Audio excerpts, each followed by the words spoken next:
hewan peliharaan bukanlah mainan, bukan juga buat viral-viralan, apalagi buat makanan. Hewan peliharaan punya perasaan. Mereka bisa merasakan kasih sayang dan juga sebaliknya. Mereka bisa punya kedekatan emosional dengan manusia yang mengasuh mereka. Maka tak salah juga kalau ada orang yang menganggap kucing atau anjing atau bahkan ular peliharaan mereka sebagai bagian dari anggota keluarga. Aku sendiri punya 2 ekor kucing, kupelihara sejak bayi. Dan memang seringkali ngurusin mereka itu kok kayak ngurusin anak gitu. Karena kalau cuma dikasih makan doang, mereka tuh ngambek. Mereka tuh maunya diajak main juga sekalian. Nah begitulah, memelihara hewan dapat memberikan fulfillment tersendiri kepada kita. Namun lucunya, ketika kita merasa kitalah yang memilih mereka untuk diberikan kasih sayang, boleh jadi sebenarnya keadaannya tidak begitu. Seperti yang ditunjukkan oleh film panjang kedua dari Noviandra Santosa ini, bahwa sesungguhnya justru hewan tersebutlah yang telah memilih kita untuk menjadi keluarga mereka.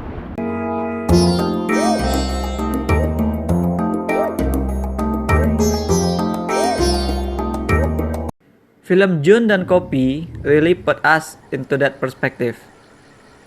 Tokoh utama film ini bukanlah karakter manusianya, melainkan karakter seekor anjing putih yang hidup di jalanan. Ketika dia sedang diubar-ubar oleh anak-anak kecil, si anjing putih ini bertemu dengan seorang perempuan bernama Ayah. Kebaikan hati Ayah yang memberikannya perlindungan, memberikannya makanan, dan bahkan si Ayah juga ngasih nama kepada anjing ini. Si Ayah memanggilnya sebagai Jun. Nah, membuat si anjing putih tadi itu jadi memilih Ayah untuk jadi keluarganya. Si Jun ngikutin Ayah pulang dan berharap untuk dijadikan peliharaan. Tapi ternyata suami Ayah nggak begitu suka sama Jun, karena mereka sendiri itu sebenarnya udah punya peliharaan, yaitu seekor anjing hitam bernama Kopi. Maka Jun berusaha untuk benar-benar diterima di keluarga tersebut. Jun berusaha untuk membahagiakan Ayah. Jun berusaha untuk bonding dengan Ale sang suami. Dan ketika nanti si Ayah punya anak, si Jun berusaha untuk mengesampingkan ketakutannya terhadap anak kecil supaya dia bisa menjadi teman yang baik bagi anak Ayah.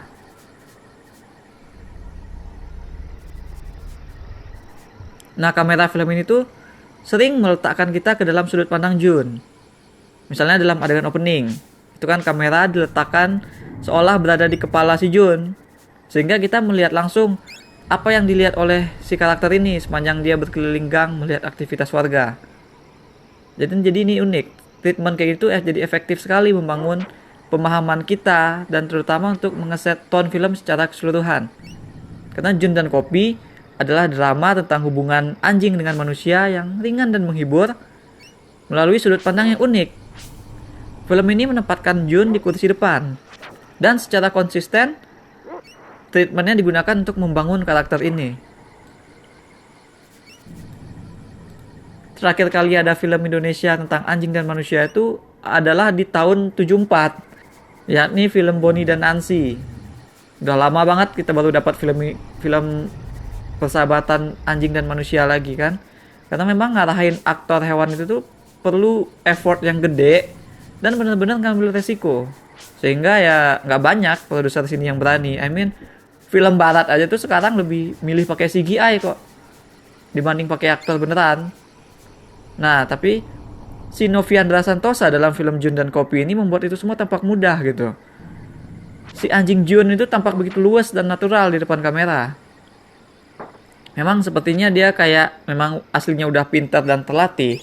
Soalnya kan kita bisa ngelihat si Jun itu dia bisa berhitung lewat gonggongan, atau si Kopi mampu membuka pintu dengan kaki depannya. Nah, cuma kan kehebatan di sini tuh adalah sang sutradara memastikan kepandaian para aktor berkaki empatnya itu tuh bisa masuk ke cerita, bisa tertangkap oleh kamera dengan adorable, dengan bikin kita wah imut gitu.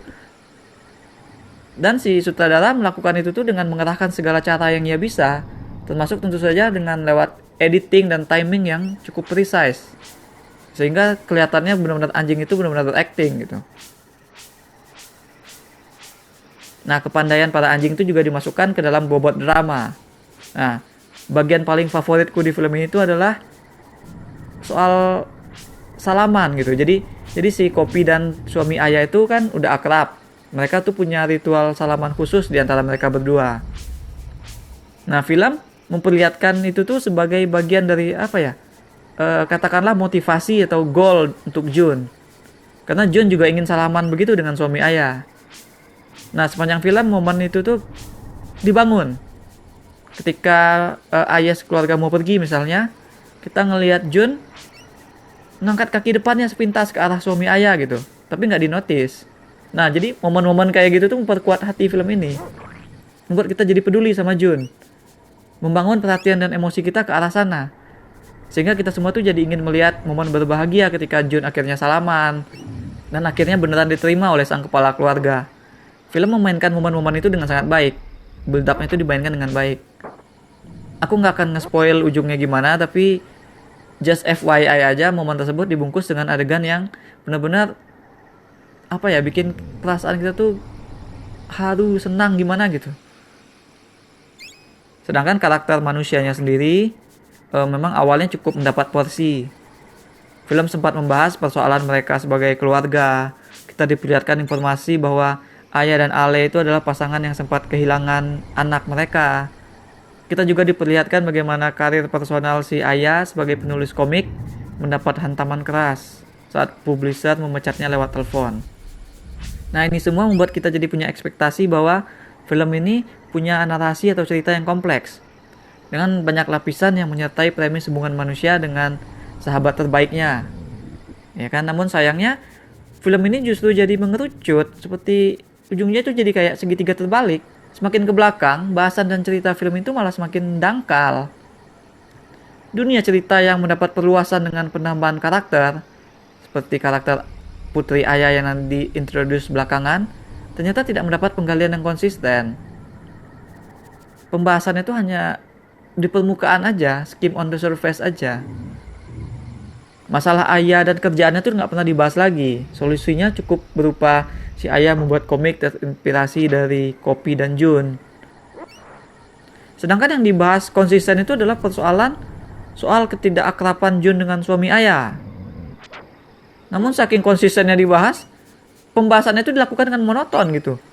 Jadi percakapan sehari-hari Ayah dengan suami itu yang tadinya bervariasi dari membahas karir, membahas anak, makin ke belakang makin itu melulu. Jadi nggak lepas dari soal kamu kok belum bisa akrab dengan Jun, dia yang nggak suka sama aku gitu.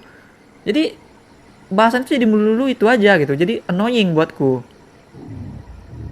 Tadinya juga kupikir anak si Ayah bakal jadi tantangan berat buat Jun kan. Sehingga setidaknya kupikir film akan memperlihatkan proses bagaimana Jun yang tadinya takut anak-anak menjadi mulai menerima kehadiran si Karin, si anak. Nah, tapi ternyata nggak ada. Film ini memperlihatkan tuh gampang aja sebenarnya si Jun tuh bonding dengan si anak nanti. Nah, si anak itu sendiri juga dia disebutkan mengidap asma. Dan kupikir lagi tadinya ini akan jadi rintangan kan untuk persahabatan Jun dengan si anak. Tapi enggak, sekali lagi enggak. Asma itu enggak jadi apa-apa dalam buat narasi besar film ini. Malahan si dokter dalam film ini yang sendiri yang nyebut bahwa si Jun itu enggak ada hubungannya sama sekali dengan asma si anak. Nah, jadi kan informasi bahwa ada asma itu jadi pointless banget. Seharusnya kan bisa aja disebutkan bahwa si Jun lah penyebab asma, terus goal dia untuk jadi keluarga itu jadi makin terhalang lagi kan oleh penyakit si anak. Tapi kan jadinya enggak. Aneh film ini nyusun ceritanya. Dari judulnya aja sebenarnya udah ketahuan sih. Karena kupikir film itu benar-benar akan menitik beratkan pada Jun dan Kopi, karena judulnya Jun dan Kopi gitu. Tapi ternyata Kopi itu nggak banyak ngapa-ngapain di sini. Kerjaannya cuma baring-baring di lantai. Peran Kopi hanya sebagai plot device. Dia hanya ada untuk membuka pintu saat Jun dikurung gitu istilahnya lah. Atau hanya untuk komedi aneh. Jadi ada adegan karakter teman si Ayah yang somehow dibikin dia kayak ngerti bahasa anjing gitu. Ada adegan dia ngobrol sama Kopi. Lucu mungkin lucu untuk beberapa orang boleh jadi. Tapi make sense kan enggak. Dan juga nggak nambah apa-apa untuk cerita secara keseluruhan. Pointless juga ujung-ujungnya. Nah, jadi film ini tuh kayak punya banyak build up dan nanti dilupakan gitu aja gitu. Seperti soal kopi tadi nih, aku nggak tahu ini intentional atau enggak, tapi cara film ini memperlihatkan kegiatan si kopi yang seringkali dikontraskan dengan Jun yang seolah film ini membangun ke sesuatu gitu. Sesuatu yang ujungnya itu bakal monumental banget. Jadi si kopi ini dikesankan kayak dia tuh kayak dikucilkan. Anak ayah tuh nggak sekalipun ngajak dia main. Seolah-olah perannya tuh kayak digantikan oleh kedatangan Jun di rumah itu. Nah ini kan bikin kita tuh ekspektasinya apa? Apakah nanti si Jun bakal berantem dengan kopi? Apa kopi bakal jadi jahat gitu kan? Nah tapi ternyata punchline untuk build up ini tuh nggak segede cara film ini membangunnya. Begitu juga soal perangkap-perangkap di hutan. Jadi nanti mereka ada ke hutan lah gitulah, ada kejadian di hutan.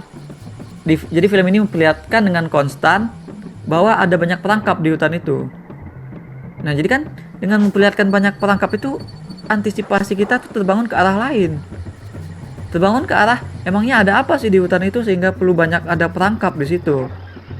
Aku ngira si Jun bakal berhadapan dengan apa kek, makhluk buas apa kek, tapi ternyata enggak.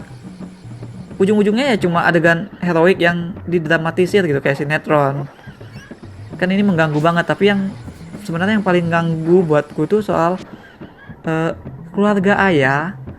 Mereka pergi liburan ke gunung di saat anak mereka tuh baru pulih dari serangan asma. Kedua anjing mereka ditinggal, dan kemudian kedua anjing itu nyusul dari rumah dari Jakarta kayaknya ke gunung yang jalannya jauh, yang diliatin dari pakai drone gitu kan, ke hutan-hutan, nyusul dan ketemu gitu. Aduh, ini kan why gitu? Kenapa harus membuat Jun menempuh perjalanan yang melawan logika? Kenapa harus ke gunung? Padahal kan jika tujuannya untuk Jun terpisah dari ayah, terus membuat dia nanti jadi seperti hero gitu kan, dan menempuh rintangan obstacle yang sulit, kan sebenarnya bisa aja dibikin sederhana. Bisa aja si Jun tuh dikurung Ale karena sudah bikin asma si Karin kumat. Kemudian Jun yang masih merasa bersalah berusaha nyusul si ayah, dia dibantu oleh kopi gitu kan. Mereka nyusul keluarga ayah pergi kemana kek, nggak usah jauh-jauh, ke taman aja, ke taman tempat mereka sering duduk-duduk. Kan dari perjalanan dari rumah ke taman itu juga bisa diperlihatkan ada adegan atau ada bahaya yang mengincar, terus si Jun menyelamatkan mereka, ada sesuatu di taman itu gitu. Kan nggak mesti jauh-jauh ke gunung. Semua goal yang diincar cerita juga bisa terjadi tanpa harus bikin lokasi yang begitu jauh sehingga nggak jadi make sense. Nah jadi yang seperti itulah yang membuatku percaya naskah film itu sebenarnya masih belum matang-matang amat.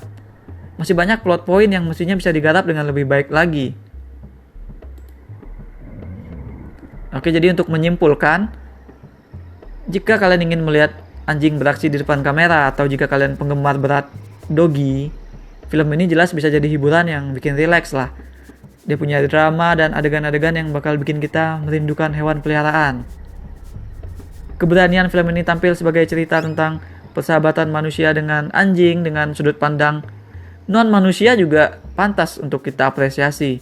Karena memang benar-benar jarang film kayak gini. Namun jika ingin melihatnya dengan memakai lebih banyak logika dan lebih teknis, film ini tentu saja bukan film yang sempurna. Naskahnya masih banyak yang perlu dibenahi. Penggaliannya masih tidak berimbang. Ini tuh masih seperti film keluarga atau film anak-anak yang dimainkan dengan terlalu ringan, yang jauh dari potensi sebenarnya yang dimiliki oleh materi. Aku berikan 5 saja dari 10 bintang emas untuk film Jun dan Kopi. That's all we have for now. Apakah saat ini kalian merasa membutuhkan hewan peliharaan? Kenapa ya atau kenapa tidak? Share with us in the comments. Jangan lupa hit like dan subscribe supaya nggak ketinggalan review-review dan playthrough game lainnya.